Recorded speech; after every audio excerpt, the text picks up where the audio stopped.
Hello and welcome to the Wooden Ball Show. I'm your host, Dave Ball, also known as Blinston on Reddit and @Blinston1 on Twitter. And like always, I'm joined by my partner in crime here, Blake Wood. He's known as @ShattonMyKirk on Twitter and BTownBomb on Reddit.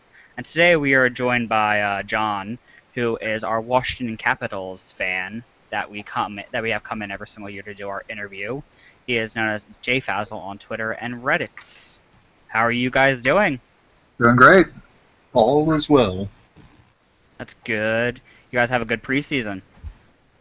Yeah, not bad. Went to a game last night and watched what games I could. That's great. So, today we are going to be having the Capitals interview, obviously, and hopefully the Penguins interview.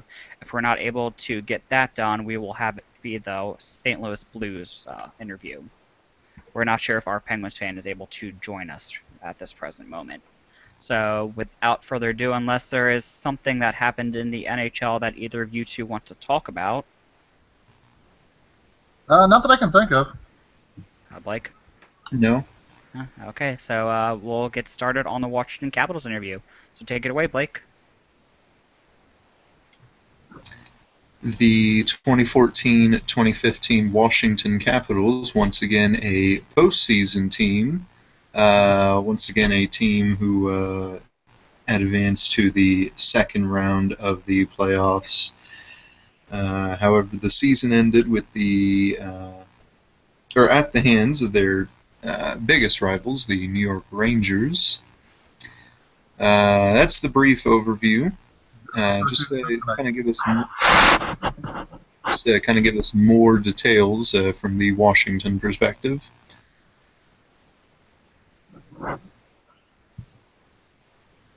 Yeah, so the Rangers are basically our postseason kryptonite. It was not a fun loss, especially blowing that 3-1 lead. We have a bad habit of doing that, but hopefully this year we'll be able to bounce back and actually advance to a conference final for the first time in 20 years. Now, kind of go more into detail about that second round, especially, and just kind of talk about the specifics of perhaps what led to the demise of the season. I think it was a number of factors. A lot of it came down to the fact that it was just a goaltending duel between Lundqvist and Holtby, and I mean both played phenomenally. Lundqvist decided to get hot at the right time and then turn into a sieve in the next round, which really, really annoyed me. But you know, it is what it is. But it was just an outstanding goaltending battle between the two of them. Both teams were putting up great offensive chances, and they just got the better ones. All right, and to begin the unit breakdown, we look at the Capitals forward unit, of course, dominated once again by the duo of Alexander Ovechkin and Nicholas Backstrom. But just kind of give us information on how their season went, on how the forward unit as a whole, their season. Yeah, so most of our core is going to be back. Backstrom's going to be out for a couple games at the beginning of the season. He's recovering from hip surgery, so right now the estimate's around 4 games, but it could be more. They don't really know yet. So in the meantime, we'll have somebody else filling up on first line center. We don't know who that's going to be yet. But otherwise, most of the core is back. We brought in Justin Williams and TJ Oshie. Williams was off-season free agent signing, which did cost us Joel Ward, but that's an upgrade there. And then TJ Oshie we got in exchange for Troy Brouwer, so we upgraded there. Really, the only significant loss we had was I think Eric Fair is going to be a big loss. We lost him to free agency, and Mike Green in free agency signing with Detroit. So, but we do have some young defensemen that are able to come up to replace Green. And what is your grade of the Capitals forward unit from the past season? I'd give them an A. I mean, you really can't go wrong with a forward unit of Ovi and Backstrom is just devastating anywhere. Putting Oshie on that top line with them is going to be fantastic. And then we've got a couple young guys that really started to show up in the playoffs last year, Kuznetsov and Burakovsky, and I really expect them to do some great things this year. Now to the blue line now, the Capitals defensive unit. The first season with Brooks Orpik, Matt Niskanen, former Pittsburgh Penguins there. John Carlson, of course, Olympian, once again with another solid season there. Just to kind of go over more into detail about the Capitals defense. Yeah, so it looks like they're going to do the same pairings they did last year. The top pairing will be Carlson and Orpik, and then the second pairing will be Olsner and Niskanen. So far, I mean, the Orpik signing, when that got signed, we all were kind of scratching our heads on that because he's an older guy. He's starting to lose a step, but he played really well for us last year, and so far I have no complaints about bringing that in, and those pairings seem to work really well. Third pairing remains to be seen, but it looks like it's going to probably be Orlov and Schmidt coming up at the start of this season. Well, as our third pairing, and then we've got a couple guys in Hershey that may come up from time to time. And your grade on the Capitals defense? I would say I'd give it a B+. We'll wait to see how it goes, but they played so well last year that I really can't complain about anything. We'll just see how Orlov and Schmidt, there's still a little bit of a question mark. Schmidt's been good for us, but Orlov's been injured for a while. So we'll just remain to be seen how Orlov readjusts. And now, in between the pipes, we discussed the Capitals goaltending. Of course, Braden Holtby, the #1 guy there in Washington. Justin Peters, interesting, to say the least, acquired there from Carolina. Right. Yeah. Okay, so we extended Braden Holtby in the offseason, which was obviously huge. That was our main priority, is to get him a big extension. So I expect to see great things out of him this year. I doubt you'll see much of Peters, if any. We did sign Jake Allen in the offseason as a potential backup, so we'll see how he does. And then, barring that, Philip Grubauer's in Hershey waiting to come on up. So he played really well for us in the few opportunities he got last year. He had a couple chances during the regular season, and then he had one start in the postseason when Holtby was sick against the Islanders. So, I mean, it was a pretty good performance for a guy coming straight out of Hershey. So I'm guessing they're going to want to give him some more time to develop, which was the reason for the Allen signing. But we'll just kind of see where it goes from there. But I doubt you'll see much of Peters this year. I see a logjam, perhaps, a deep goalie roster here. I see 5 goalies here: Dan Ellis, Philip Grubauer, Holtby, Peters, Vitek, Vanecek. I see these 5 people currently on the Washington roster for goaltenders. That's a lot of goalies. Do you expect any moves, any... well, who do you expect to see as starter and backup? Okay, well, first I have to apologize. I just had a brain fart. I did not mean Jake Allen. I meant Dan Ellis. Number 2, I would expect it's going to be either Ellis or Grubauer as the backup this year. And I would say, they'll probably get sent up or down accordingly. Peters, we have him for 2 years just because that was what the contract was. But the organization clearly doesn't trust him. In the starts he had last year, he was not good. So, I mean, and that's putting it generously. So I doubt you're going to see much of him, and that's the reason we brought up Grubauer during the postseason when Holtby was out, because they just didn't trust him to get the job done. And without him, I doubt we would have had the opportunity to choke against the Rangers because we would have lost against the Islanders. And your grade of the Capitals goaltending from the past season?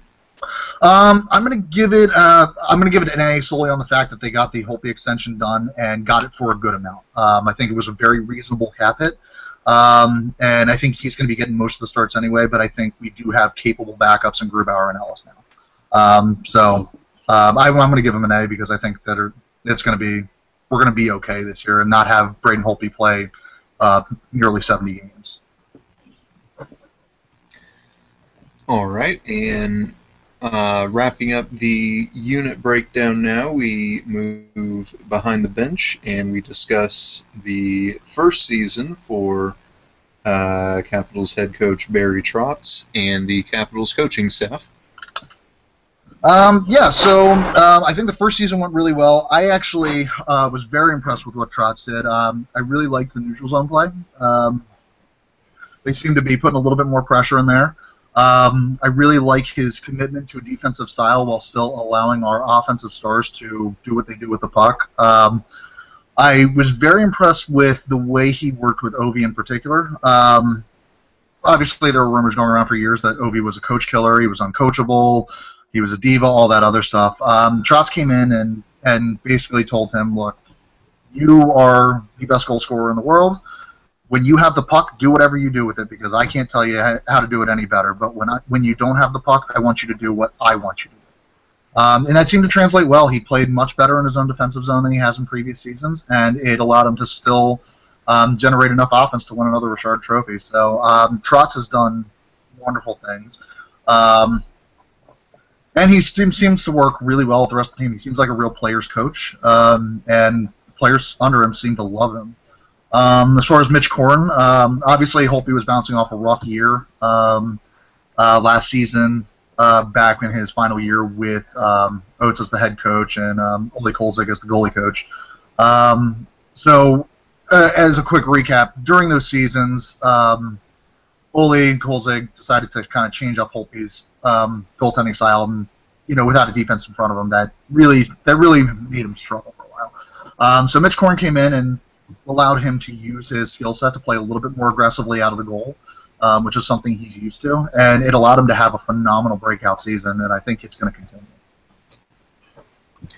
Now, speaking of Barry Trotz, I found that last season, from an outside perspective, I found it to be fascinating watching Trotz with a different team, because most of the time in any sport, really, when a coach joins a new team in any sport in any level, most of the time it's the coach implementing what is normally his game plan to the new team, and that team's having to learn that new game plan could be completely different from the previous coach.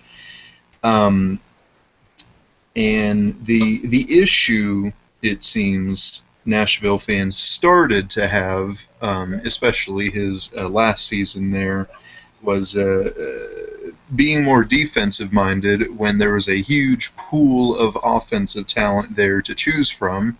And, of course, you see what happened when Peter Laviolette unleashed all of that. And it seems to me at the time of his hiring, a lot of people was thinking, he's going to do that same thing as well. He's going to shut down Backstrom and Ovi and turn the Capitals into more of a defensive-minded team. But as it turns out, that really didn't seem to be the case. Did you see just a complete change in Trotz's overall game plan coming into Washington? I think a lot of that was the nature of the roster they had in Nashville. Yes, they had offensive talent, but they never had the elite offensive talent that he has now. So I think a lot of it was the nature of that. Nashville's always been, or at least the last several years, has been a much stronger defensive team than they've been an offensive team. And part of what Laviolette's done down there, which has been impressive, is still a result of the fact of some pretty good forward signings in the offseason last year, and trades. James Neal and Mike Ribeiro. As much as I don't like those guys, they are very good offensive talents, and that really promoted a lot. And then bringing Forsberg up has obviously been phenomenal for them. So I think Laviolette has a lot more offensive talent than Barry Trotz did down there, and I think he worked with the roster that he had. Now he's working with the roster he has up here, so he does have elite offensive talent in Ovechkin and Backstrom, and some younger guys, Kuznetsov, Burakovsky. So he has a lot more to work with up here. I think another thing he did, which was fantastic, was moving Marcus Johansson to the second line.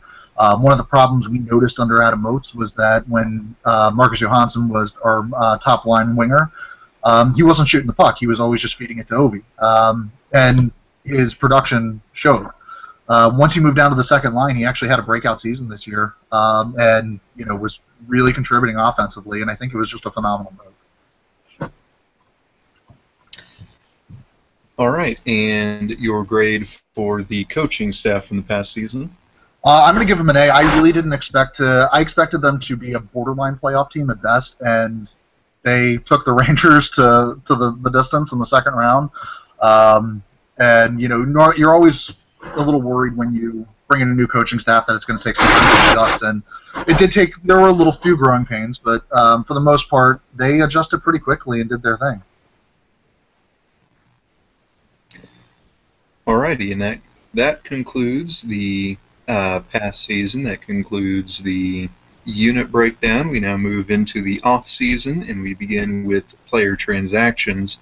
And we'll talk about the forward unit, especially. Plenty of pluses and minuses there on the forward unit. Well, let's first go over the subtractions. Just kind of go over some of the more notable subtractions from the team and what impacts, if any, that could have on the team.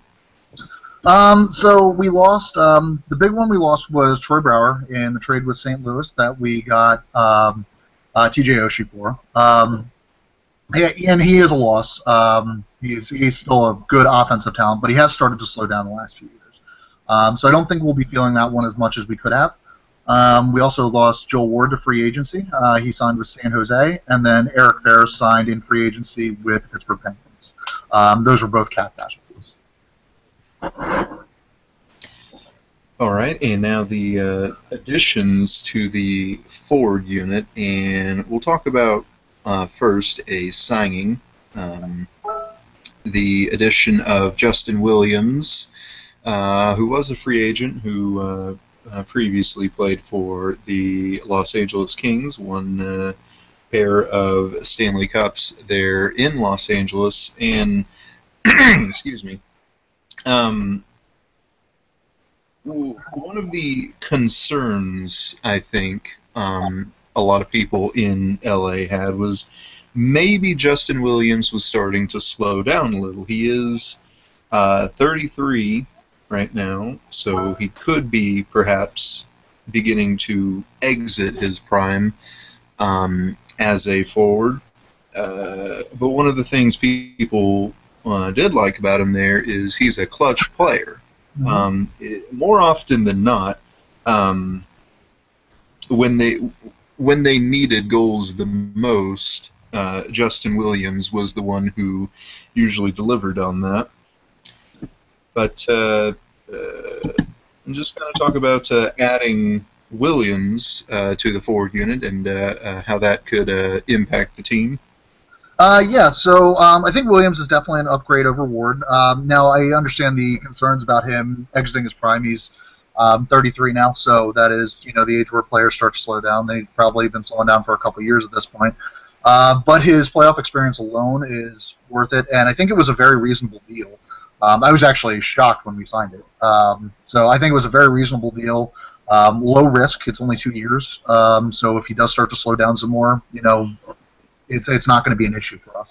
But I think his playoff experience alone is worth it, and he still is a high talent on offense that, even if he does start to slow down, is going to be an addition to this team. So a lot of people are viewing that as a replacement for Joel Ward, and I think that's a very valid way to look at it because I think it is an upgrade there. Now, I know when people, especially in the hockey world, hear people discuss intangibles, they essentially lose their mind. But I think experience is one of the things Justin Williams brings to the table, especially looking really just at this roster, with the exception of Ovechkin and Backstrom and perhaps Carlson as well. The roster. The majority of it, a lot of the players haven't seen playoff experience, but they bring in Justin Williams, who, again, he's won a pair of Stanley Cups. He's been to the playoffs plenty of times. He brings experience there to the locker room. Is that something you think can be measured and can make an impact? Yeah, I think it can. I think one of the big problems is that when when you have a team that, because we do have a lot of young guys who don't have a lot of playoff experience. Now, a lot of them got it this year, and we do still have some older veterans on the team that have a pretty good amount of playoff experience. But I think that the reason the hockey world loses their mind over intangibles is because you can't quantify it. And as sports fans, we like to be able to quantify things. Unfortunately, in this case, you can't. But I think there are things that you can see from a veteran player that you're not going to see from a younger player with less experience. And I think when you bring that to the table, they can help to teach some of the younger guys some of these things. I remember about, I guess it was probably 4 years ago when we traded for Jason Arnott right around the trade deadline. He took Alex Semin under his wing, and as a veteran player, Jason Arnott, he won a Stanley Cup at one point and had a lot of experience, and he really changed the culture in the locker room. So I'm hoping Williams can do something similar here, take some of the young guys under his wing and make them more productive. I mean, that latter bit of the season after the trade deadline, that was the most productive I think I've ever seen Semin. So I mean, it's a good thing to have in the locker room overall. And looking at the lineup and looking at his performance in the preseason, where do you expect to see Williams in the lineup for the season? I would say most likely he will be on our second line, if not our third. But right now, I would expect him to be probably on the second line with Burakovsky and Kuznetsov. All right. And now the other big forward acquisition here. During pre-show, I did make a promise that as fans of our football teams, I would not mention the RG3 trade. I think I just did, though. That's okay. Well. I forgive you. But I will mention this trade occurred July the 2nd. The St. Louis Blues acquire Troy Bauer, goalie prospect Phoenix Copley in a 2016 third-round pick, and in return, the Capitals get TJ Oshie. Yes. First, let's talk about the pieces that you sent to St. Louis. You mentioned Brouwer a little bit. Mm-hmm. But let's talk about the goalie prospect as well. Are you familiar with Phoenix Copley? I am familiar with him. We drafted him a couple years ago. I haven't seen much out of him. I haven't seen him really play. But his development was supposed to be coming along, so it was kind of when we drafted a goalie in the draft this year, that was kind of a head-scratching move by everybody with our first-round pick. And then with the Oshie trade, all of a sudden that made a lot more sense. But yeah, supposedly he was doing pretty well down in Hershey. I'm really not sure. I didn't get a chance to watch him that much, though. All right. And again, we did discuss Brouwer a couple times. So now we'll discuss the piece the Capitals received, TJ Oshie. Just kind of talk about Oshie and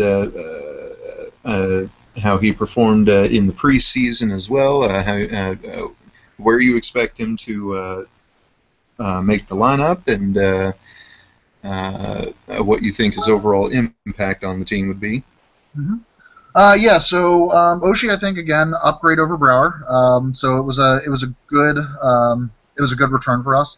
I know a lot of people aren't a big fan of Oshie for various reasons. They think he can only do things in the shootout, but he did well. I was at the game last night. He actually played pretty well, had an assist and a shootout goal, shocker.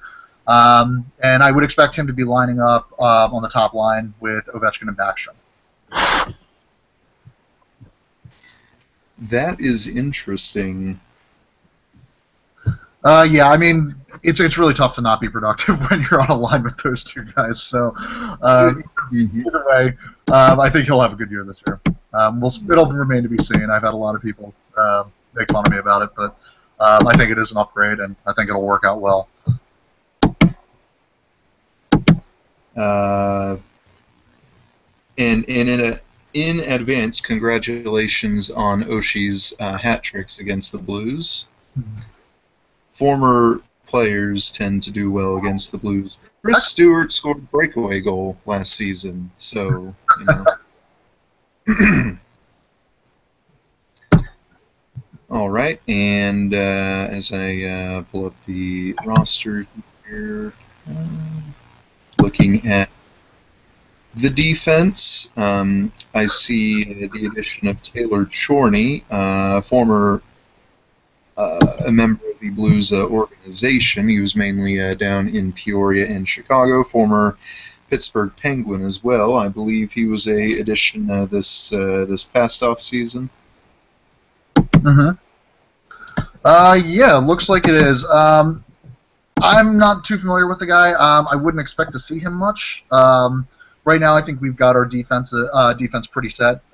Might see him pop up from time to time if someone gets injured, which is always a risk with Dmitry Orlov. But I wouldn't expect to see him too much this year, if at all.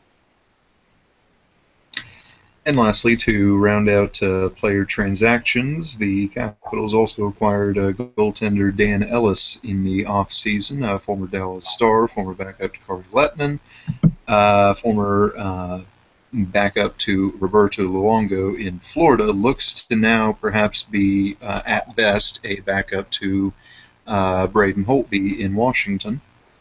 Yeah, I think that was the reason for the reason is to give Grubauer a little bit of extra time to develop. It remains to be seen if he's actually going to make this roster and if he's going to be Holtby's backup. But I would expect to see him at least a little bit this year. Really, we're still kind of undecided on where we're going to stand with that, though, whether we're going to be going Grubauer full-time as Holtby's backup or if we're going to give Ellis some time.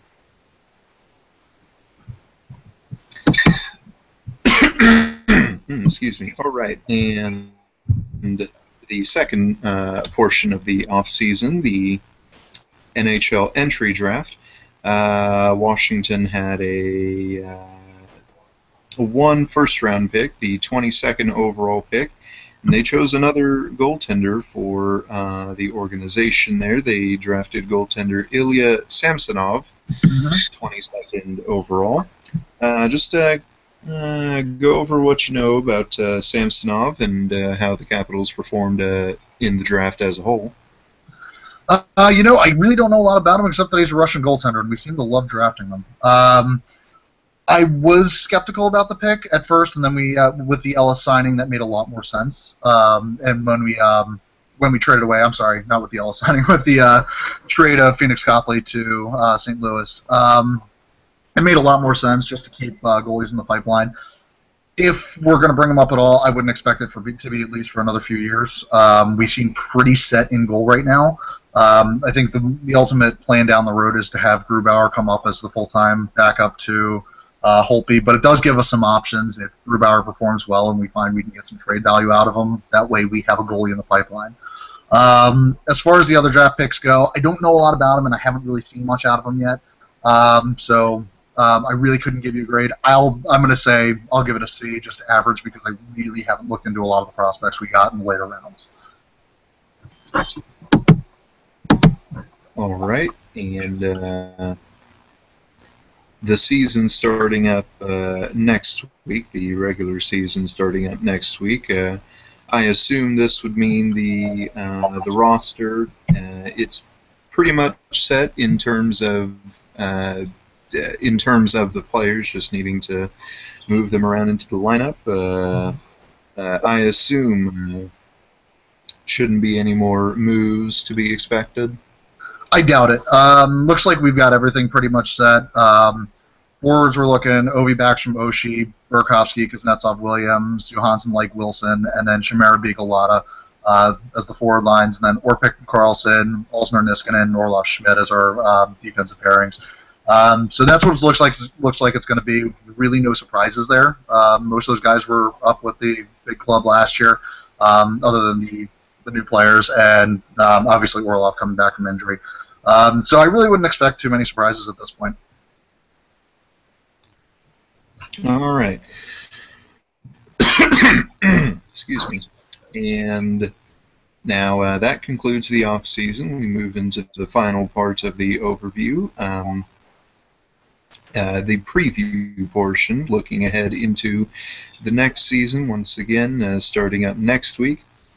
And first we'll begin with a Metropolitan Division discussion. The Last season, the Capitals finished second in the division, 101 points, same as the New York Islanders. They had a tiebreaker over them, and that was with a 45, 26, and 11 overall record there. 12 points behind the division champions, the New York Rangers. And just kind of talk about the division as a whole, what you expect to see from the division teams there, and how you can see Washington competing.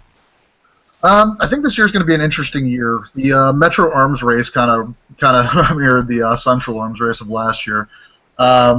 So, I mean, it's really, I think it's up in the air which team's going to come out in the division. I could see any of the Islanders, Caps, or Rangers taking the division. I think that the Metropolitan will take both wildcard spots this year. I mean, I just don't see anybody from the Atlantic contending for a wildcard spot. You know, the teams at the top are at the top, but maybe Florida and possibly Boston if Boston has a really good year and everything goes right. But that's about it. I mean, you're going to just see the same three teams at the top, and that's about it. So I think that we'll probably see. Again, either the Caps, Islanders, or Rangers winning the division.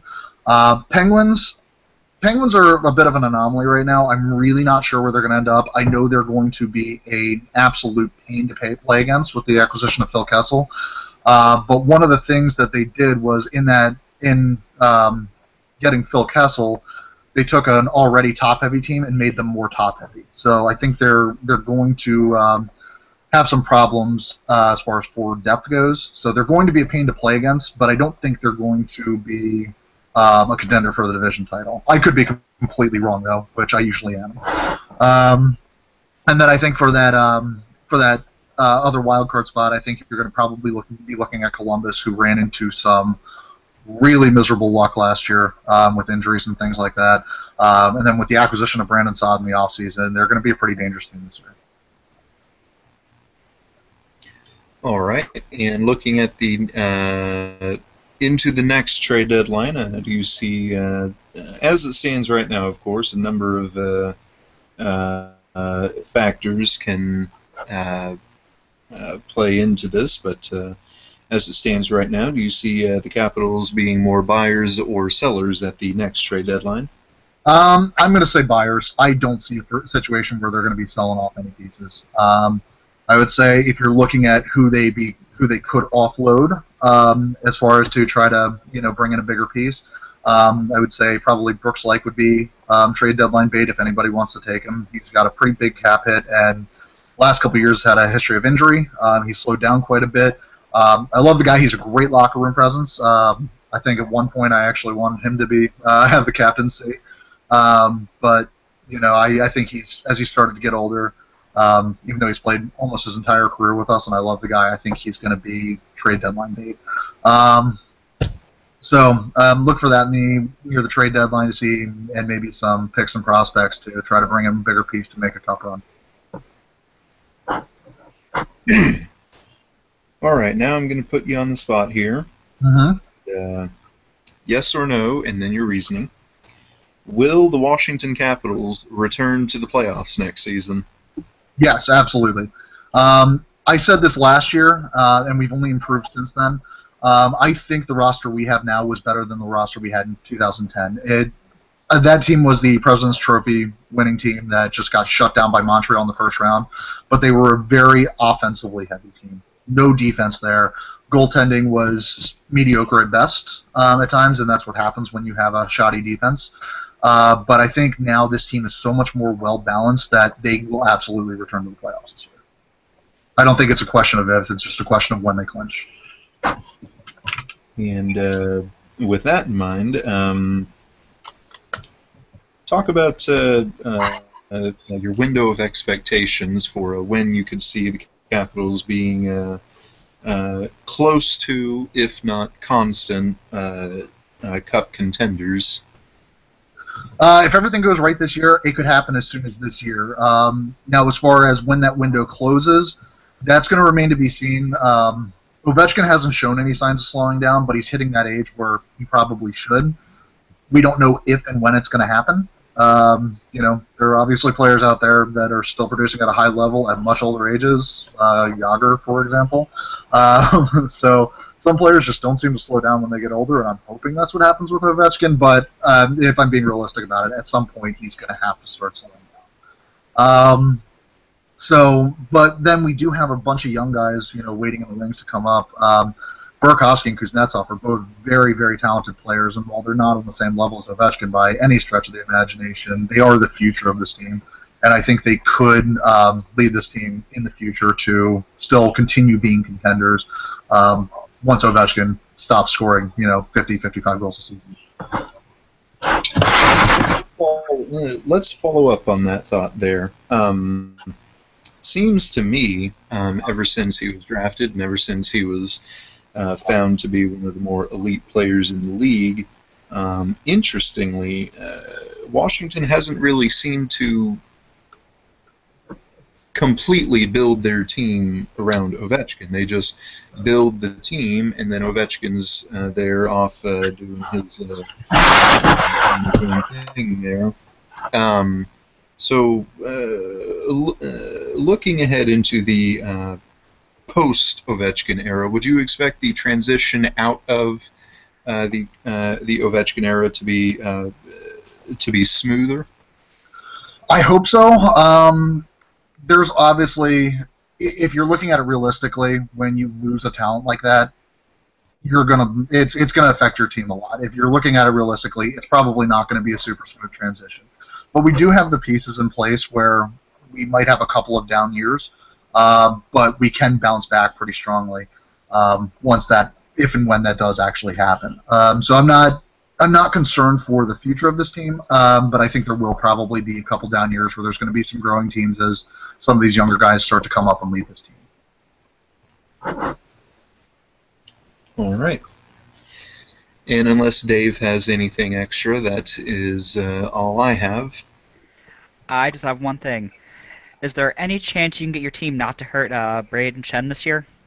I will talk to both Dmitry Orlov and Tom Wilson, but I can't promise anything.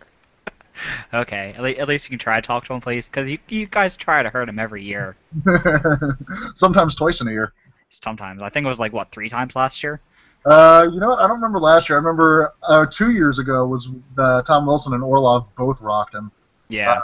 And then last year, I can't remember who got him. I know we went out. I know someone got him at least once last year from your team. Yeah. Hey, tell him to get out of the way. Yeah, that's all I had, so. Ask Lubomir Vasovsky how getting in Tom Wilson's way works. Alright. So, that has been our Washington Capitals interview. Thank you for joining us, Jay Fazel. Thank you very much for having me. Yeah. I hope you enjoyed it and had fun. I sure did. Okay, we are going to transition into our Blues interview. It seems like our Penguins fan isn't going to be joining us today.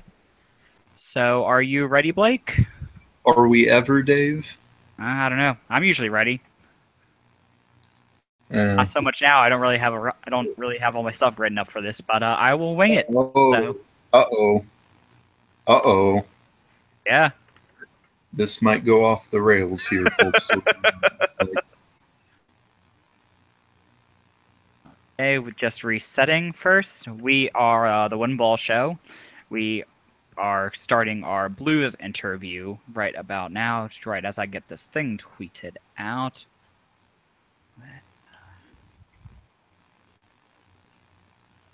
Okay, so here we go. So you obviously know how our kind of lineup goes. So kind of give us an overview of the season and your thoughts on the season. So I thought of a really good metaphor to describe this past season. So you're washing dishes, and you're washing a plate, and you use this first detergent, and you're like, wow, I don't like this detergent, so I'd like to use this good smelly one, and use it, and you really like it. Wow, it smells good. Ooh, I love this smell. But in the end, you're still getting that plate washed. I think that is the perfect metaphor for how the past season went, because it was a fun season. I'll admit that it had its highs and lows. Martin Brodeur, of course, closing his career in St. Louis. Still, I think that was a unique time, a magical time, despite his numbers, of course. But, it ended still with that same dull finish of a first-round exit, such as with the new shiny, smelly dish detergent. You're still getting that plate wash, and you just move on to the next one. Once again, perhaps a more dynamic, a more fun season than in past seasons.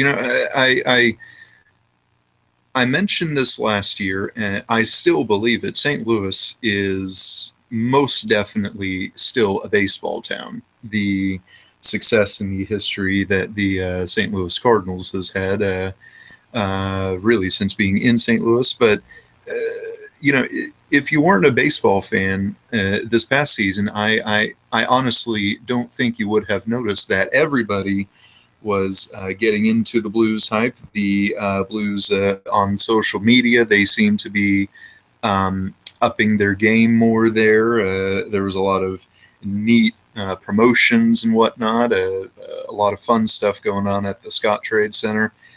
So it was a fun season, fun to be a part of, but not fun how it ended. Mm-hmm. All right, so now heading into our unit breakdown. So kind of start with the forwards on that. All right, and I'll go in order of the lines. The majority of the season lineups, not when Hitchcock would randomly change them for whatever reason. The first line, David Backes, TJ Oshie, Alexander Steen. Very solid line, though to me it seemed to be more Backes and Steen doing most of the stuff, and Oshie kind of riding the coattails there. And as we heard from John with Ovechkin and Backstrom, and Oshie perhaps being on that line, could be more of the same there. But Backes, he's the captain. He embodies what St. Louis Blues hockey is all about, because he is that perfect power forward. He's exactly what you want to see out of a power forward, a perfect mix of goal scoring, and he's also been racking up the penalty minutes, and he's certainly also had some questionable hits, some other questionable things occur. This past season, 26 goals, 58 points, and that's a lot of goals for a power forward there. And Alex Steen, he's kind of also a power forward, but not really. But he seems to work well with Backes. And again, Oshie, I think I wasn't too high on him. I understand how he was such a huge fan favorite in St. Louis, but I wasn't too high on him in skill. Mm-hmm. The second line, everybody knows the STL line, as it was called, with Vladimir Tarasenko, Yuri Laterra, Jaden Schwartz. Yuri Laterra was what made that line so dynamic, I think, because before his arrival, really it was only Jaden Schwartz who could have the perfect chemistry with Tarasenko, and it would just be whoever else occupying that last spot on that line. But you bring in Laterra, who was a former first-round pick of the Blues, who opted to go to the KHL for a few seasons.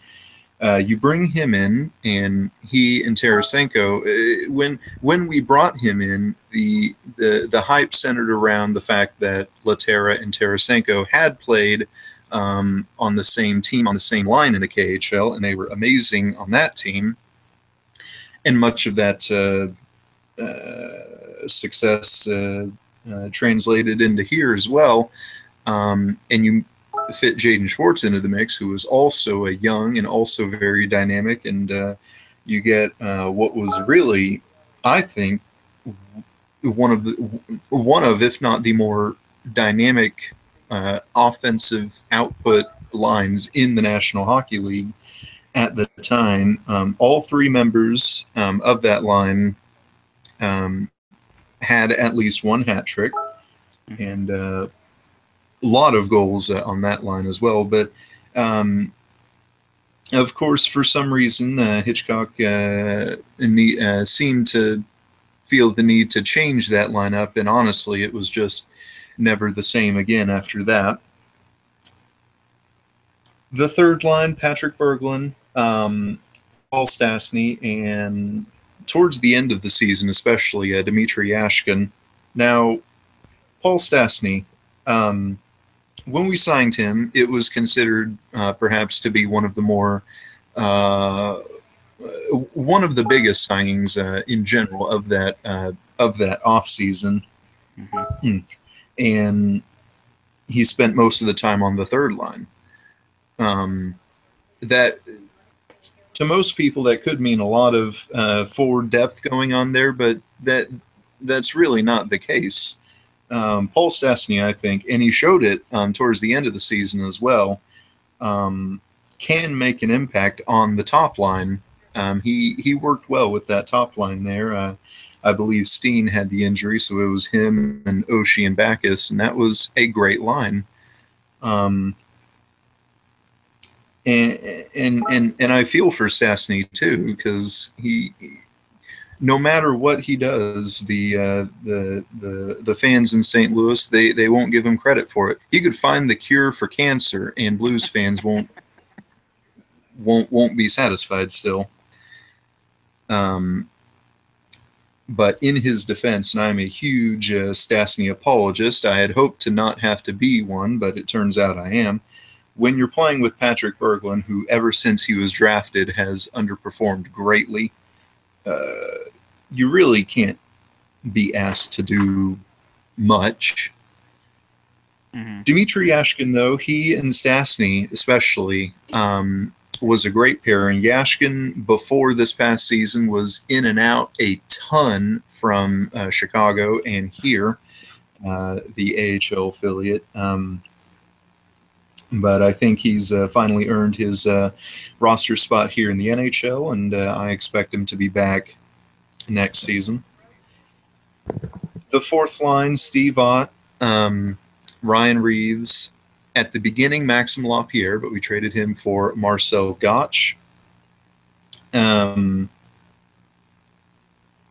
Not exactly known for their goal-scoring prowess. I believe throughout the course of the entire season, that entire line scored a combined total of 9 goals.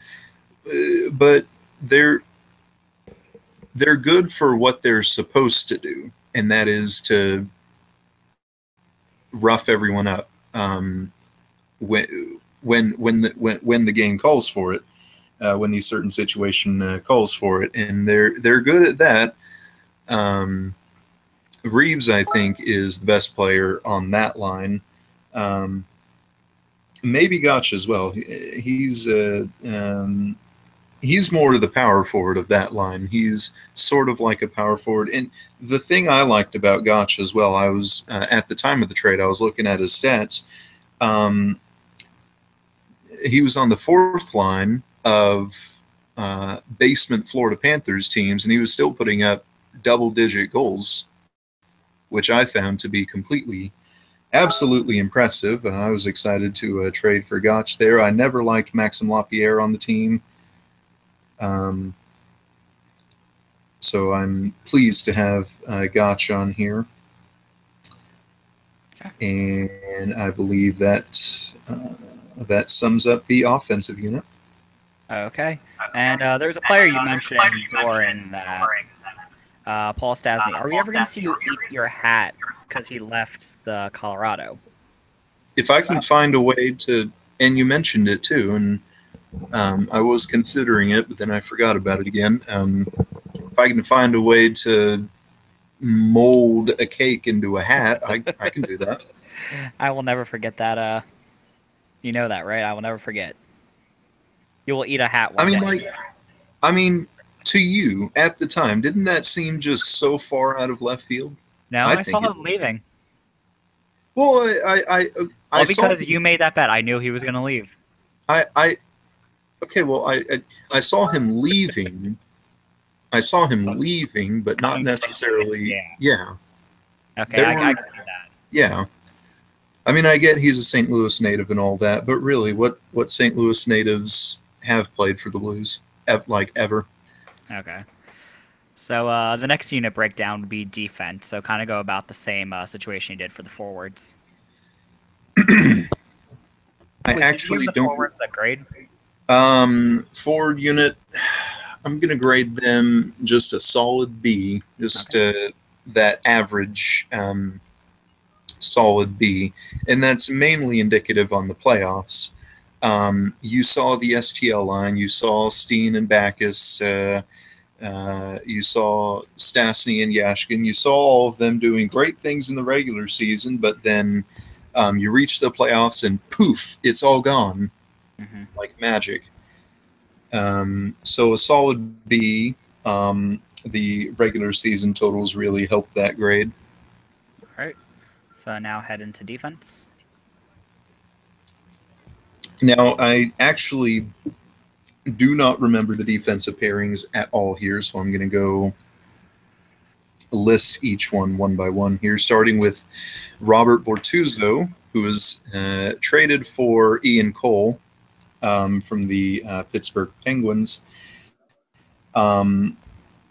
At the time, I didn't think of it as an upgrade because Cole and Bortuzzo are completely different types of players. Bortuzzo, you saw him in Pittsburgh. You saw him, Dave, in Pittsburgh as one of the more physical defenders, let's say.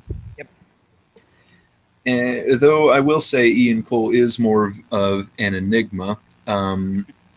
I'll remember the first time I ever looked at Corsi numbers, I was completely shocked to find Ian Cole second in possession numbers on the Blues defense behind Shattenkirk.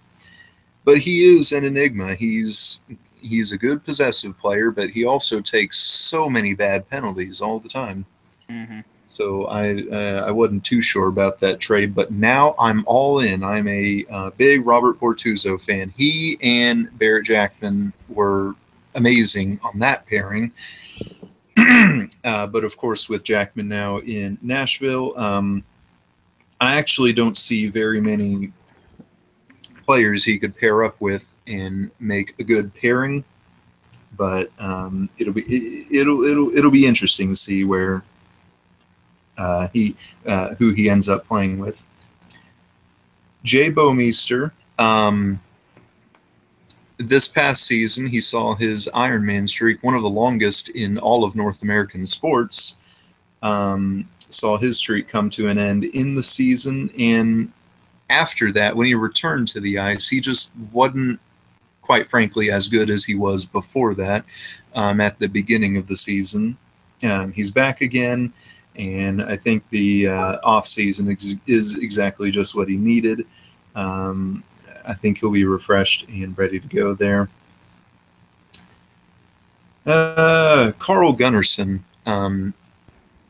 unlike Bortuzzo at the time of that trade, I really liked it. Statistically, Carl Gunnarsson is a better player than Roman Polak, statistically. And we won that trade so much. But I see him on the ice. I saw him on the ice this season, and I was not at all impressed with him. He had a concussion, so he sat out maybe 20, 25 games for that. And when he was on the ice, he just looked clueless on the ice. And I don't think the concussion played a role in that because he looked clueless on the ice even before the concussion. Petteri Lindbohm, he was in and out of Chicago and St. Louis a lot, but he played very few games. But in almost every game he played for in St. Louis, I was impressed with him. Alex Pietrangelo, of course. Before the season, I would say he was our number one defenseman. But as the season progressed, he looked to be our number two defenseman, really, and I'll get more into that in a moment. But Pietrangelo is still our top defenseman, definitely, and I think if Backus was to depart this team too soon, you got to give the C to Pietrangelo. Very solid defenseman, records a lot of assists, but the number one defenseman, and this rounds out the defensive unit, Kevin Shattenkirk, by far, I think, now our number one defenseman. Definitely the quarterback of the power play unit. And what made me think Shattenkirk is our number one defenseman was actually the time when he didn't play for us. He had suffered a stomach injury when he tried to check Ovechkin in a game there. And that hit looked weak, to be honest. He just kind of pushed into him and he just fell down. But it turns out it was a pretty serious, pretty ugly stomach muscle injury there. And he needed surgery for that, and he was out for at least 3 months there. He didn't join towards the last couple weeks of the season. During his absence, the defense, not just the power play, but the defense at many times just looked completely clueless out there. Shattenkirk is the mold, really, that holds the defense together. All right. And give the grade.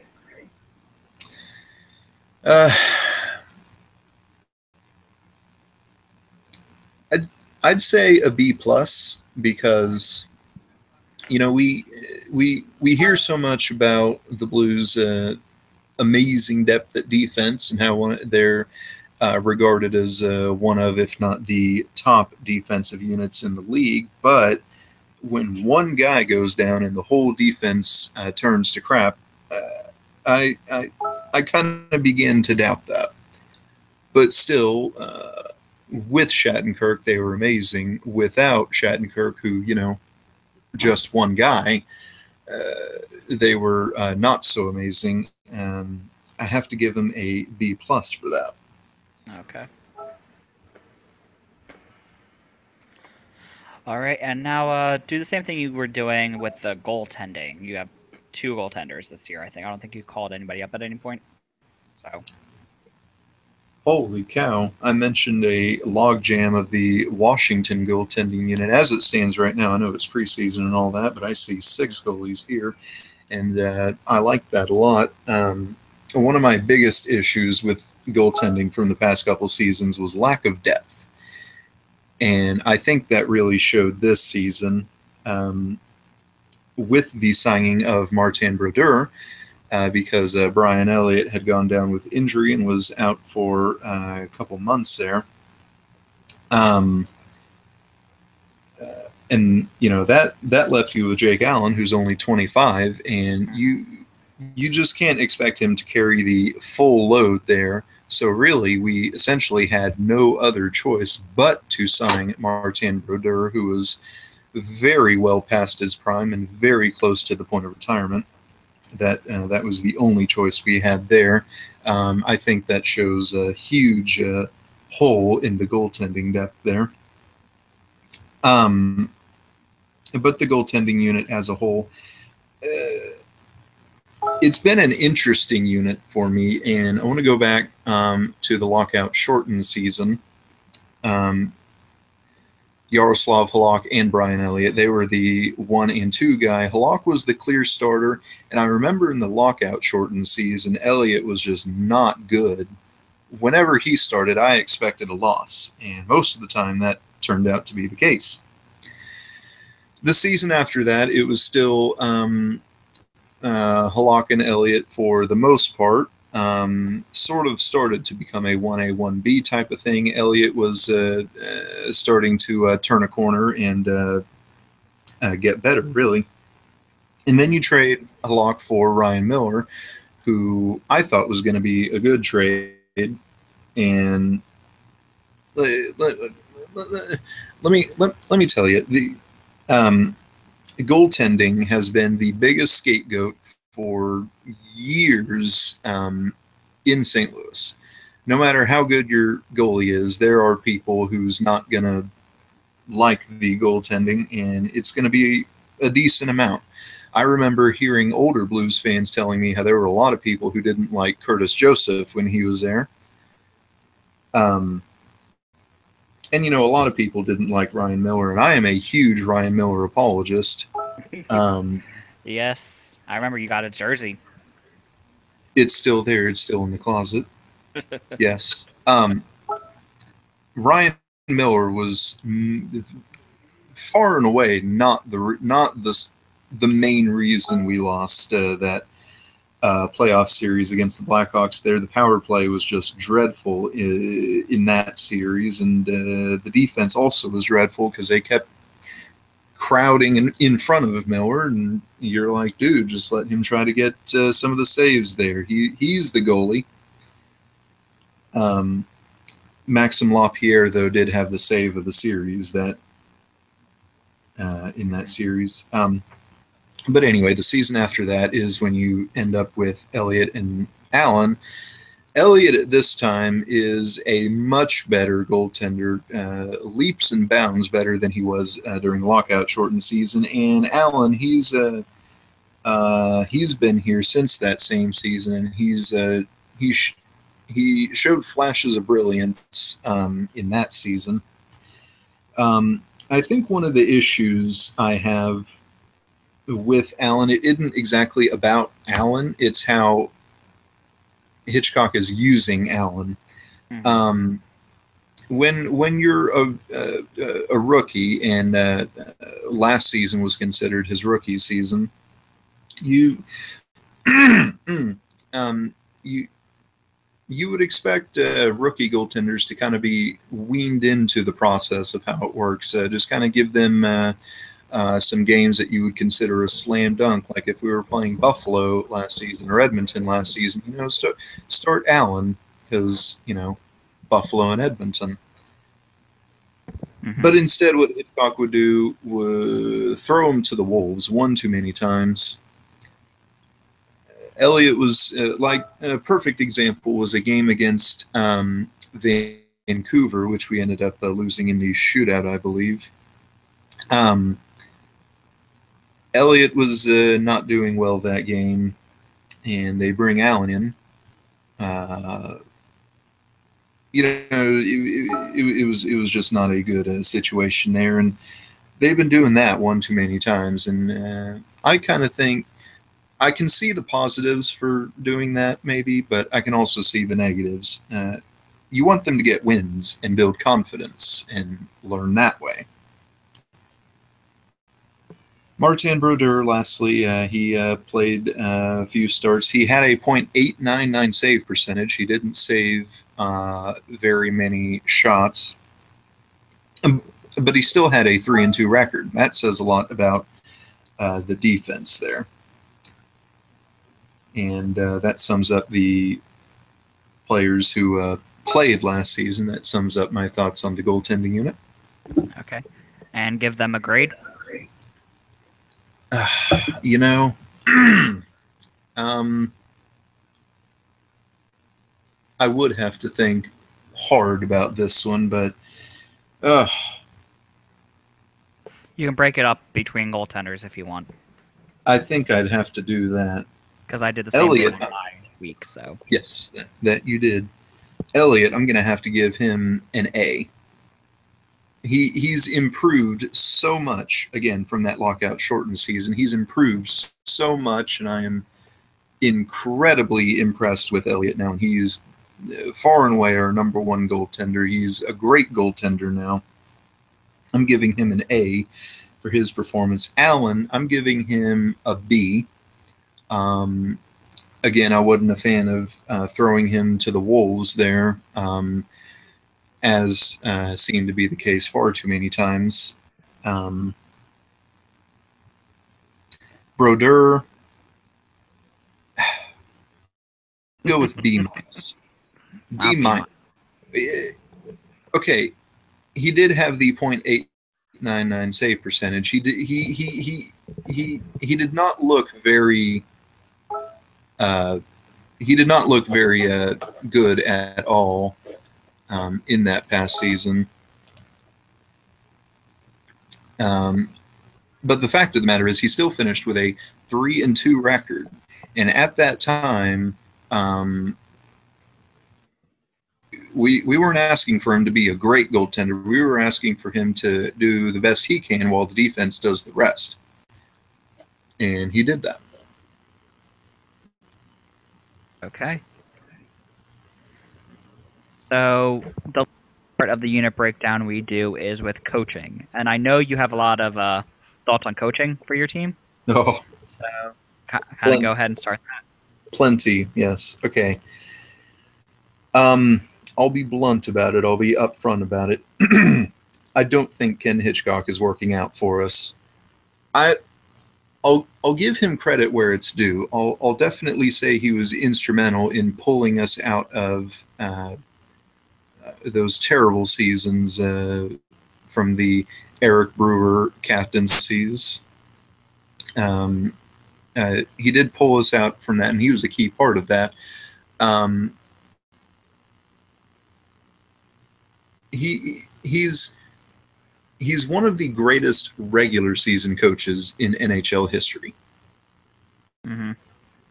That doesn't translate very well into the playoffs, though. Yes, he did win a Stanley Cup with Dallas in '99, but with that team, I could have coached that team and still won the Stanley Cup. I know every coach in the NHL has the huge tendency to shuffle lines, but there's been far too many instances of him doing it at exactly the wrong time, at a time when you shouldn't be.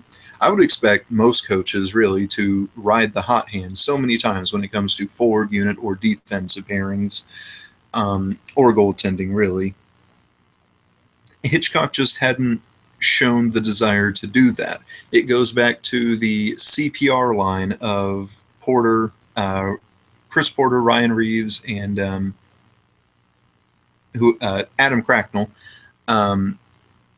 By far the number one line in the playoff series a couple seasons ago against Los Angeles, and he changed that up. We lose. The STL line last season was amazing, but one game goes wrong, he decides to change that line, and they're just not the same since. And he grinds them so much that he just essentially leaves us gas for the playoffs. That's why we're seeing so many first-round exits in the playoffs. He works them to the bone in the regular season, and they just don't have enough left in the tank to get a playoff win. And you can see it, too. Every single playoff series, they have just looked completely gassed, really having to fight for any goals they score there, really having to fight for any wins they score there. And I think last season you saw the frustration from players too. Public comments from Oshie and Stastny, two of the biggest fan favorites in St. Louis last season, and they were speaking out. It seemed against Hitchcock and against the way he coached. It seemed unhealthy to me. There has been a couple instances of maybe some locker room tension there. With the players in Hitchcock. I remember Hitchcock having to pull Halak from, I think it was a playoff game, and he ends up just going on a huge tirade in the locker room, throwing stuff around everywhere and whatnot. all of this, and they sign him to a 1-year deal. That 1-year deal to me is like they got a divorce, but they just want to stay together for the kids, you know? Mm-hmm. That's what that seems like to me. The rest of the coaching staff, it concerns me a little because for how good of a coach I don't think Hitchcock is, well, in the playoffs at least, where it matters, there is a worse coach next in line, and that is Kirk Muller. Um, some of you may remember his disastrous final season as head coach of the Carolina Hurricanes as well. And I could totally see a situation maybe in like December where the Blues are just not performing well at all. They fire Hitchcock, and there's nothing left on the coaching market at this point, so they have no other choice but to bring up Kirk Muller, who is an even worse coach. That concerns me a lot. Mm-hmm. Goaltending is very well coached. Of course, the great Jim Corsi at the helm there. Coached some Dominic Hasek, Ryan Miller in Buffalo, two of his brightest pupils there in Buffalo. So Elliott and Allen, they are very well coached there.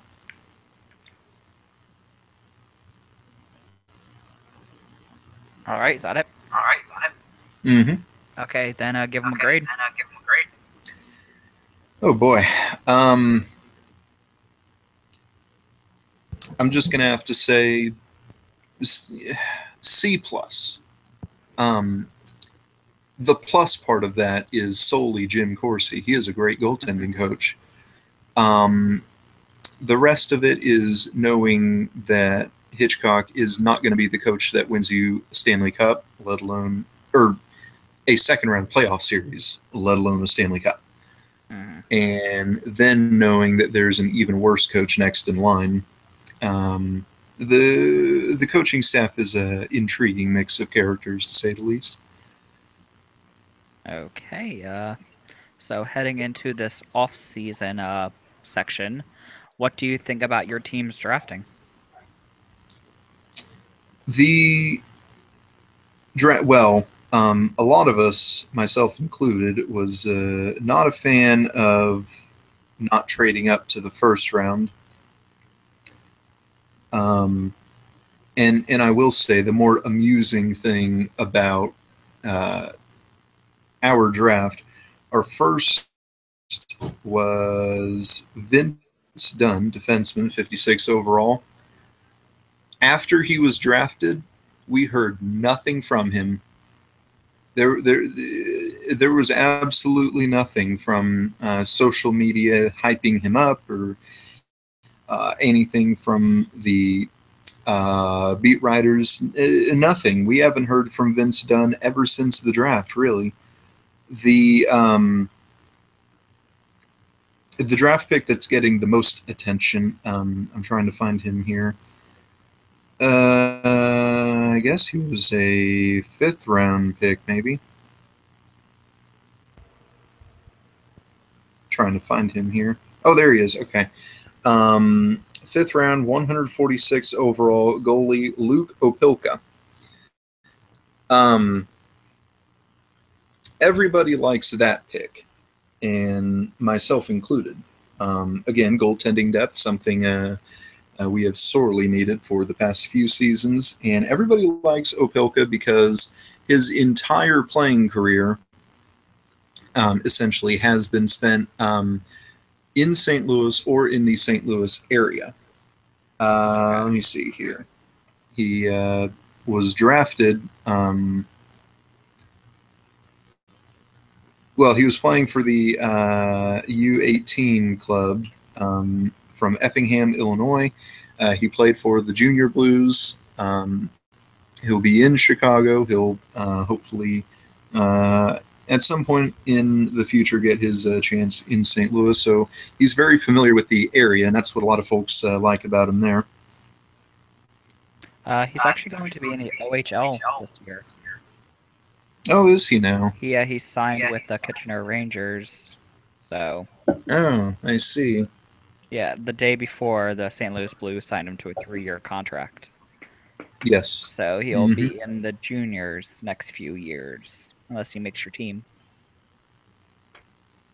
With Elliott and Allen, Yeah, it won't happen, but and with Bennington as well. I don't see that happening anytime soon. Give it maybe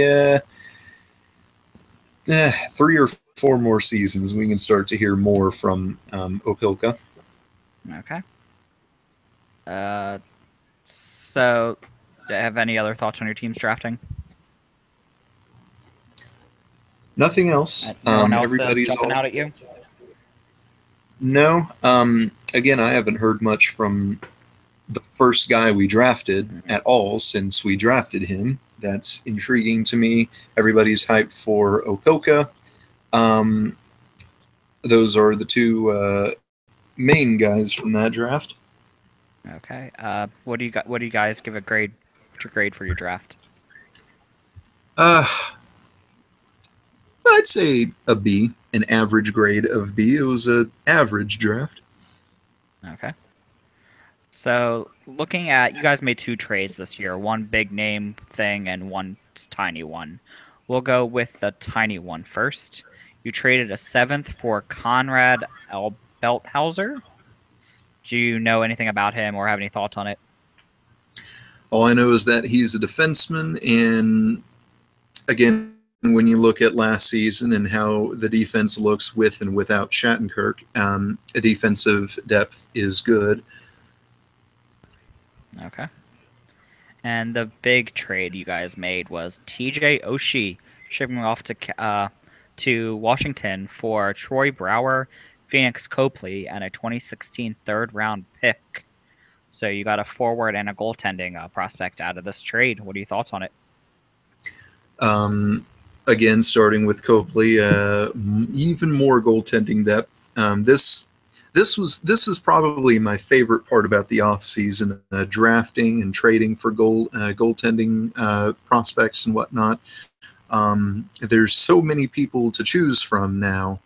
We're starting to build a stable for goaltending depth there. It's something I've been wanting for the past couple seasons, and again, especially seeing how last season went. I'm pleased to see more goaltending depth there. Chicago's going to have their hands full with all of those goaltenders there. Um, and speaking of, and goalie competition as well. That breeds success overall there. Copley, I assume he's going to be. I assume what's going to happen is he's going to be backing up Bennington in Chicago. But of course, Copley being one of the more well-known, more hyped about goaltending prospects in Washington, he and Bennington, they'll compete. They'll compete for that starting job. Both will make them really work for it, and I think that breeds a lot of success for the goaltending unit. I'm excited about the goaltending now for the next few seasons. All right. So those were the 2 trades. Those are the only 2 trades you guys made. But you did re-sign a few different players. The bigger name ones Oh, were oh, what? and I assume you wanted me to discuss getting Brower a little bit there. Oh yeah, go ahead. I totally forgot about him. So go ahead. Okay, so the thing about this trade that I seem to think a lot of people on the outside aren't understanding our feelings on. Trading TJ Oshie was not the surprise. A lot of fans have been wanting to trade TJ Oshie. There was even some rumors. Uh, there were some huge rumors since I guess midway through the second part of the season that he would be huge trade bait coming into the offseason, and a lot of folks were clamoring for it. They simply were not a fan of him underperforming, really. He's the fan favorite. He is expected to be amazing. But again, I really felt like he was just riding the coattails of Steen and Backus. I feel like he'll do that again in Washington. The thing with TJ Oshie is he's underperformed, but he's played with great players on the same line pretty much his entire NHL career. So he's never really had the chance, really, to be that guy, to be what he can be. And I think that's the negative thing about Oshie there. He's not a bad player. We just haven't seen. I honestly don't know how good he can be because he's been playing with other skilled players, and he'll be playing with even more skilled players. I don't know how he'll be, but so trading TJ Oshie wasn't the surprise. What was the surprise, and what a lot of the outside people saw from the freakout, I guess you can say, from the Blues fan base, was what we got in return. A lot of people were thinking Oshie after his performance in the Olympics. That's what catapulted his career, and that is what perhaps could have made him great trade bait. Should have traded him right after it. Exactly. That's what I was saying, actually, right there. And but we get Brouwer out of it. My initial reaction was, wow, that's all we got out of Oshie. Okay. Not the best trade there, general manager Doug Armstrong, but I look more at Brouwer. I study Brouwer, look at his stats, look at some highlights from him, and I'm starting to get pretty hyped about this. I'm starting to think it could work out.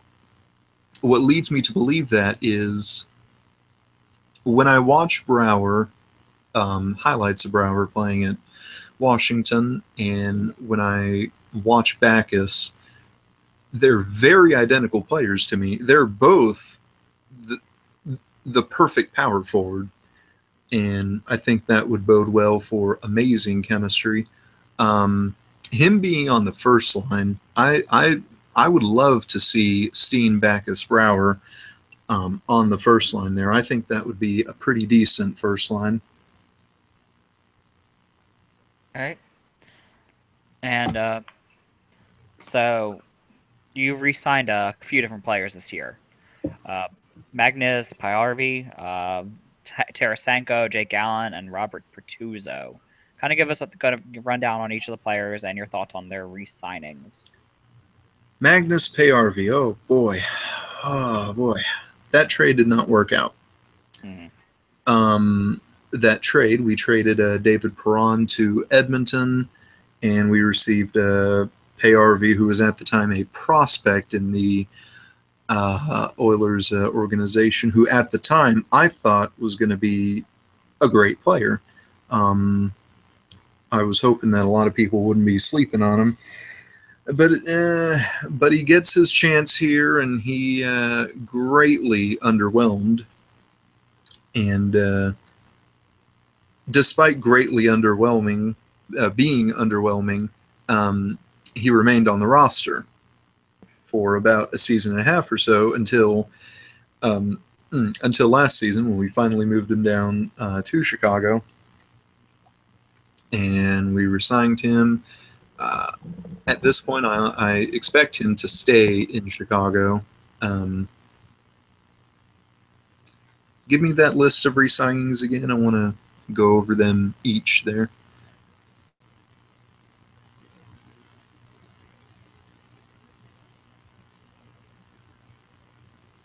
Give us thoughts on Tarasenko. Oh, yeah. Tarasenko, of course. Yeah.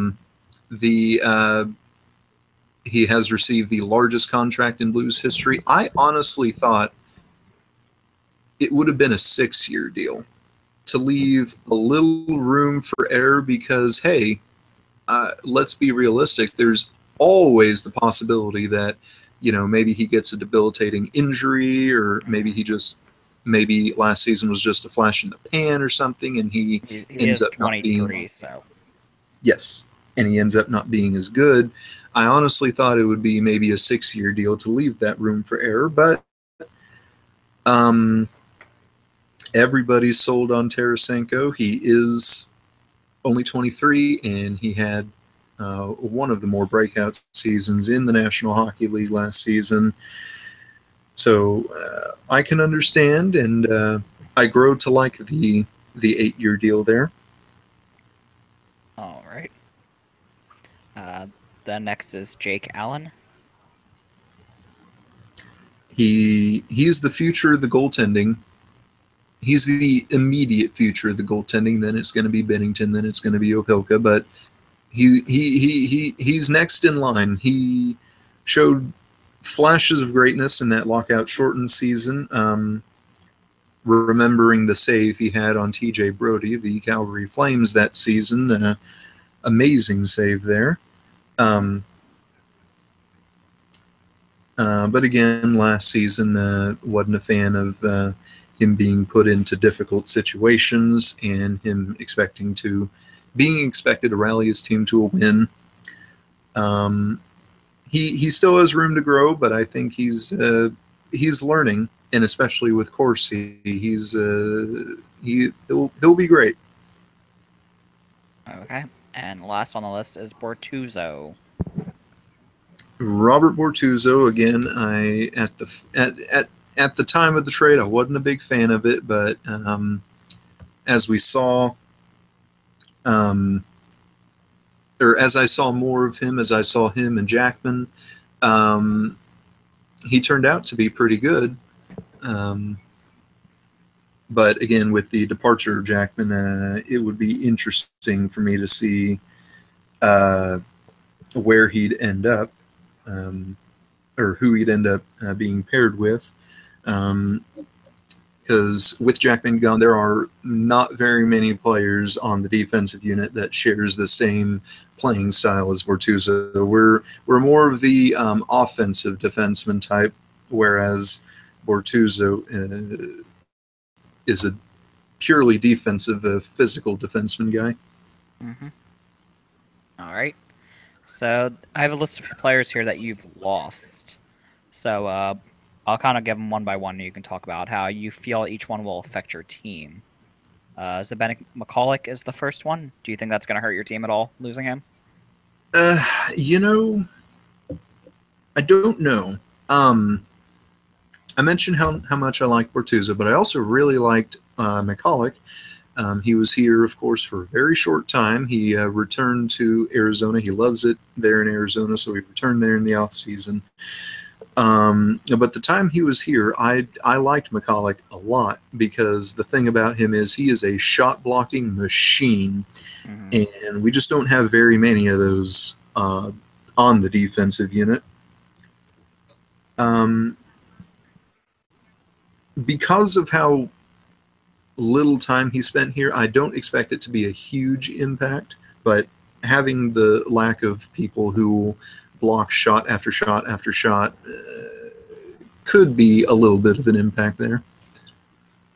If you want a shot blocking machine, I have one Andrew MacDonald ready for you. He is very good at blocking shots because there's a lot of them thrown when he's on the ice. Well.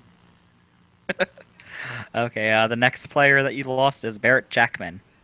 Oh boy. The impact is more sentimental than anything, really. Jackman's only team up to this point was the Blues. He was drafted 99. 99. Yes. 99. Mm-hmm. And was the longest tenured athlete in St. Louis. I did the research. That title now goes to Yadier Molina of the Cardinals. But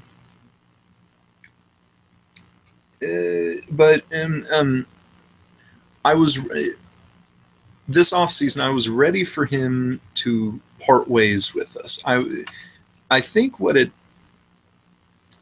if you want to be upset about having your one of your more endearing fan favorites go play for a division rival, I think Armstrong is the person you want to direct your anger your sadness, your whatever too. Because I fully believe actually Armstrong decided to not re-sign Jackman under the impression that he was going to retire. I don't think he expected him to sign a 2-year deal with Nashville. I fully think everybody expected him to retire once the news came out that his contract would not be picked up again. Mm-hmm. But he didn't. He signed right with Nashville, so. That he did. And, I think he's being put into a fairly similar position as he was in last year, because Nashville, you have Weber, you have Yossi, you have Seth Jones. Nashville's defense is more, I guess you can say, a two-way offensive defenseman style of defense, much like the Blues was last year. And Jackman, he's purely the defensive, the physical guy. He'll probably, be playing in Nashville because of how long he's been in the NHL, but I don't expect him to make a huge impact. All right. So the next player is Chris Porter. Meh. That's kind of how I felt when he was picked up by waivers. I mean, we all really liked him in the playoff series against the Kings. That was probably his most notable moment in St. Louis. After that, whenever he was brought up to the team, it was kind of, okay, whatever. But most of the time, he was in Chicago. He was picked up by Philadelphia on waivers. And now he signed a deal with Minnesota, which... Wrong way around. He signed a deal with the Flyers, was picked up on waivers by Minnesota. Oh, okay.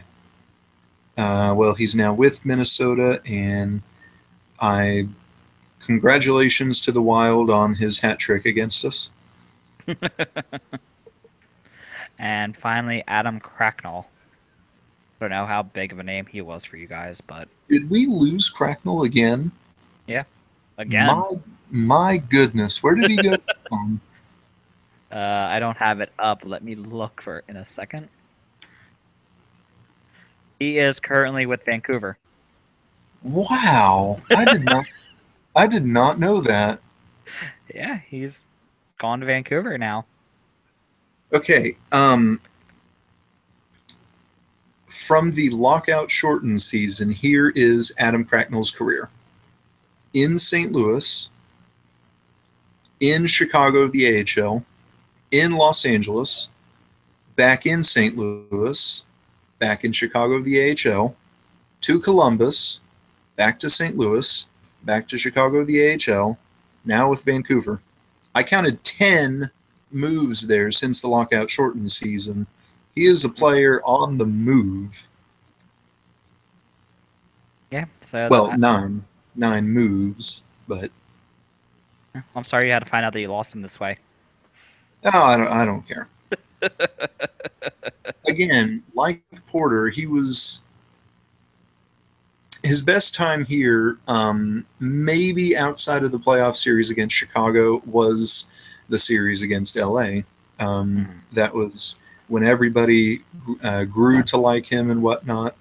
But as we move closer to the present, he was more of an enigma on the team, really. All right. So now that the preseason is over and you got a chance to kind of look at your team, what do you think of it? It's working out well so far. As I had expected, really, once I studied Brouwer and checked him out more and whatnot. He's been doing really well. I believe on the top line he's been playing on. Okay. And most everything, pretty much what I expected to be. Does your team have any other people they have to cut still, or are they at the 23-man limit?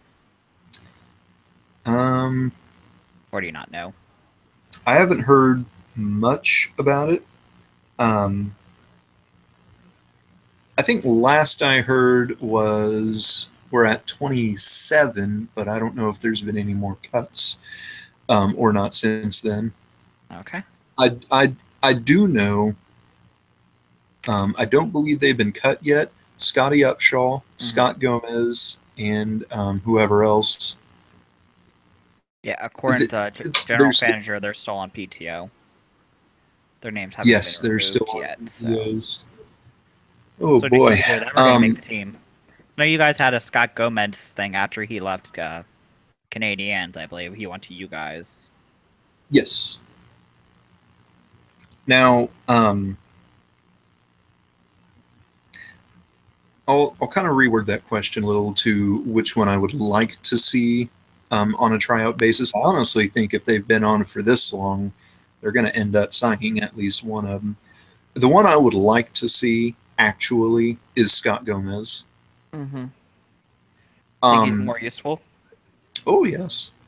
Check out his past season with New Jersey. He was useful there, He, so yeah. yes, he and Yager, I believe, he was on a line with Yager most of the time, and he was really good at feeding Yager the puck. He's a good playmaker, I think. Mm-hmm.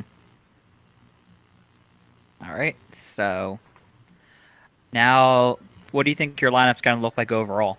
How do you think the lines are going to break down? I think we might. I think after this preseason, especially, we might end up seeing a Brouwer, Backus, Steen first line. Though I will say, Robbie Fabry and Backus, when they were playing in the preseason, they put up some, or they did some great things, but I don't expect Fabry to be on the roster, really.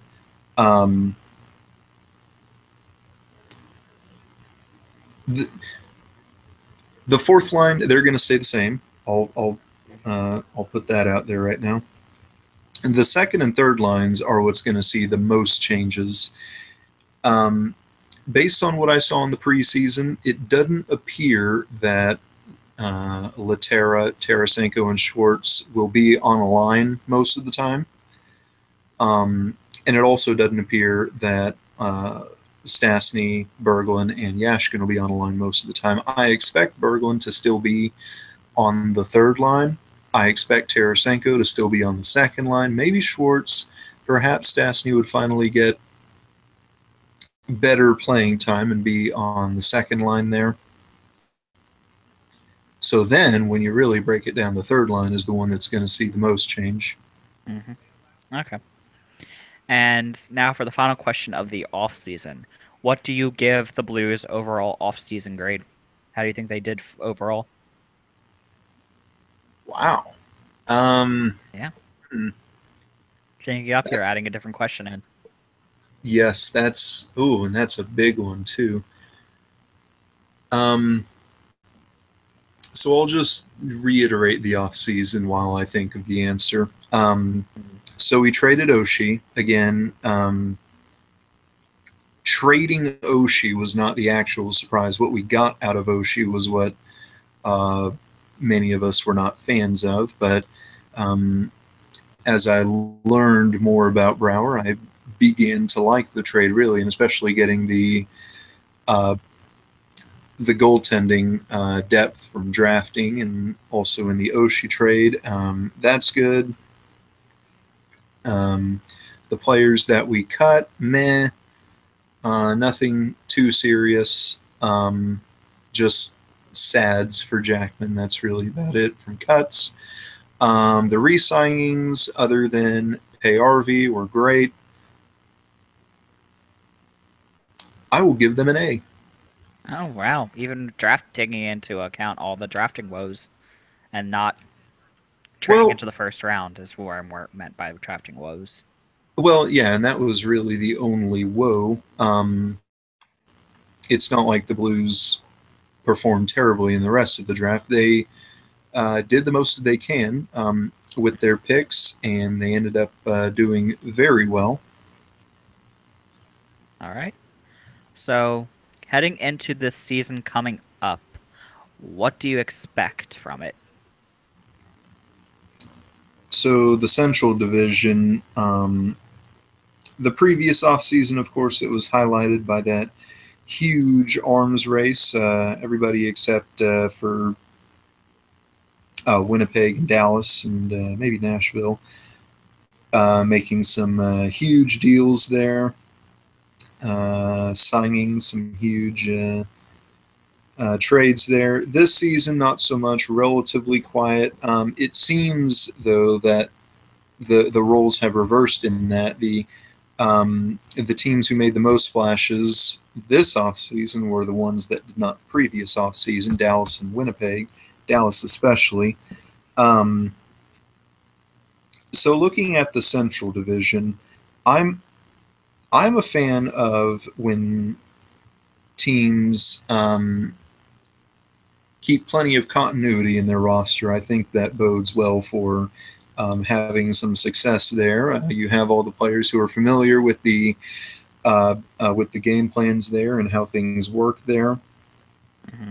So St. Louis, Chicago, they're going to be the two going head to head really for the Central title. I do think Nashville will regress a little bit, but I don't expect it to be so severe.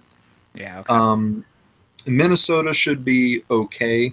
Dubnik will probably end up regressing to the mean a lot, but that's okay. They only need a goalie who can who does well enough while the defense does everything else. I expect Dallas to improve. Looking at the preseason, that Ben, Sagan, and Sharp line has done pretty well in the preseason. I expect them to improve. Winnipeg will decrease by not doing much. They'll be about the same, but they'll finish a spot below what they did last season. Colorado, I don't see much from them. So I do expect St. Louis and Chicago to be the two teams going head to head for the Central title. Okay. And do you still believe your team's a cup contender? Or are they outside the window? With Hitchcock, I do not. That Okay. with it, again, with how he does it, with how he grinds the players to the bone in the regular season, really, and leaves them gassed for the playoffs. I don't see it. I will say in the off season, I found it intriguing how Hitchcock, in comments after he signed that 1-year deal, he was saying he was strongly considering essentially just changing how he coached, changing the Blues essentially into more of a finesse, a more speedy forward unit. But then they traded for Troy Brouwer, and now I'm kind of starting to doubt that. Mm-hmm.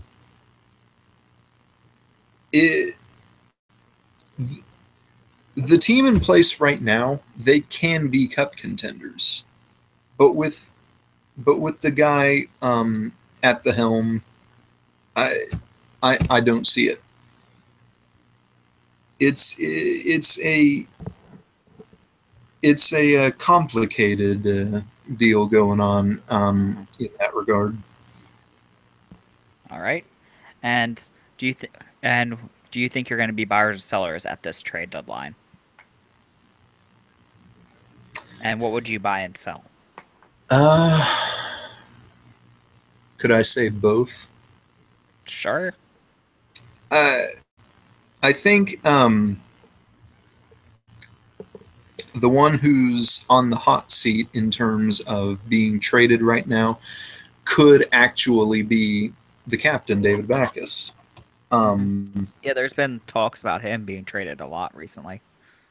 Yes, mainly due in part to, and this happens this seems to happen a lot in the NHL when, especially in the postseason, when team captains don't perform to the best of their abilities and the team doesn't do well in the playoffs. A lot of people will begin to question their leadership, and it seems Blues fans has taken it one step further and are not fans of Backus. Me personally, I still am. I think there are a lot more things to address before you get to Backus as to how the Blues are underperforming or falling flat in playoffs. And so we could be sellers in that regard. Maybe we'll see how Backus does in the first part of this season. If he doesn't do well, if he doesn't do as good as he normally does in the first parts of season, in the first part of a season, I would not be shocked to see him at the least be trade bait. But I also think we could be buyers as well.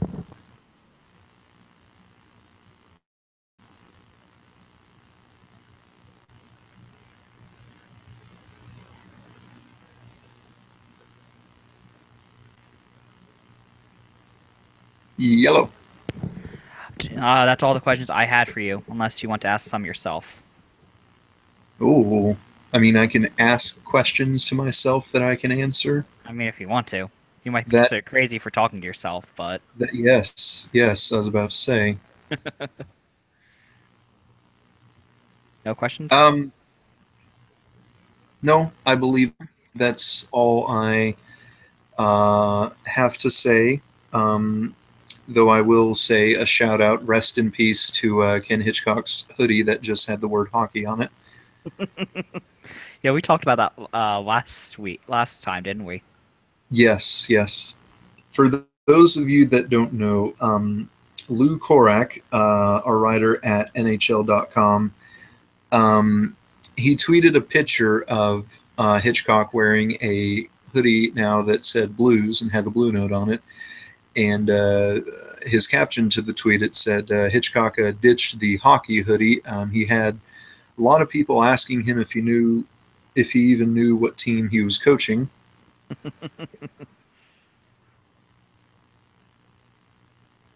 All right, so I guess get started on your outro stuff then.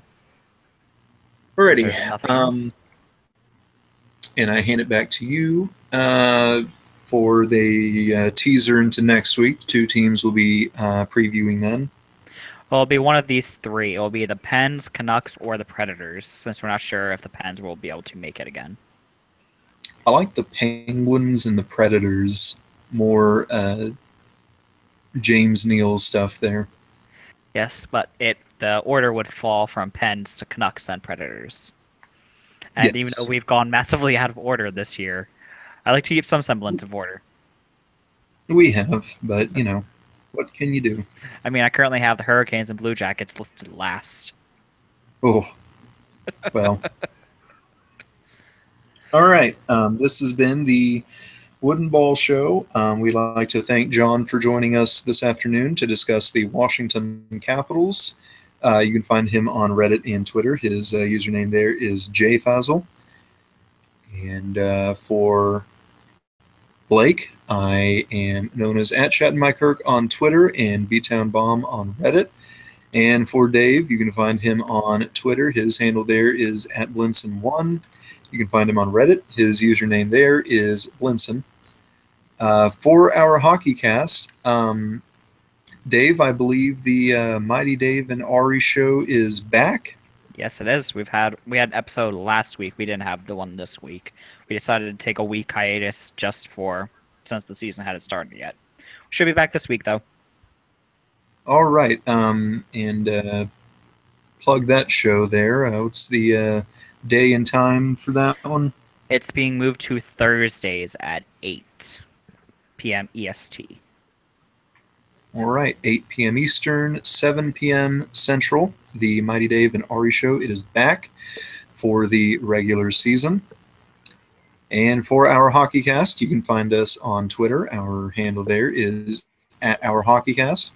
You can find us on Reddit. Our page address there is Our HockeyCast. You can log on to OurHockeyCast.com for archives of previous episodes of the Wooden Ball Show and episodes of other various shows. And you can do that same thing on our YouTube page. Our name there is Our HockeyCast. For Dave Ball, I am Blake Wood. This has been the Wooden Ball Show, and we are signing off. Have a good night, everybody.